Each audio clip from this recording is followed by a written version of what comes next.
Newton's second law states that the net force of an object is equal to the mass times the acceleration. In this video, we will prove the law by conducting an experiment during which a rock and a crumpled piece of paper are dropped into a bowl of flour.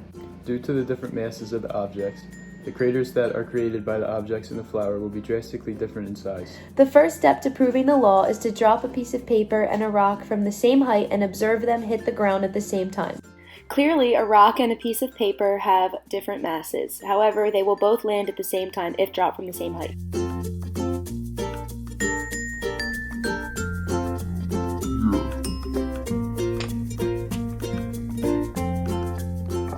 Right here, you can see the rock and the paper land at the same time on the ground, despite the difference in mass.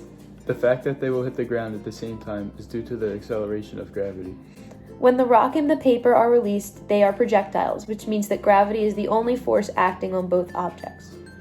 Now that we have seen both objects hit the ground at the same time, we will drop both objects into a bowl of flour in order to determine whether the mass of an object affects the force it exerts.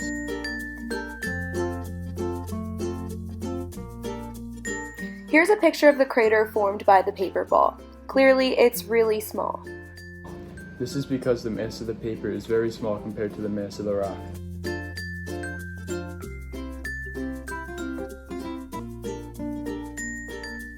Here's a picture of the crater formed by the rock. Clearly, it's a lot larger than the crater formed by the paper ball. Therefore, the mass of the paper multiplied by the acceleration of gravity will be smaller than the mass of the rock multiplied by the acceleration of gravity. Newton's second law equals proven.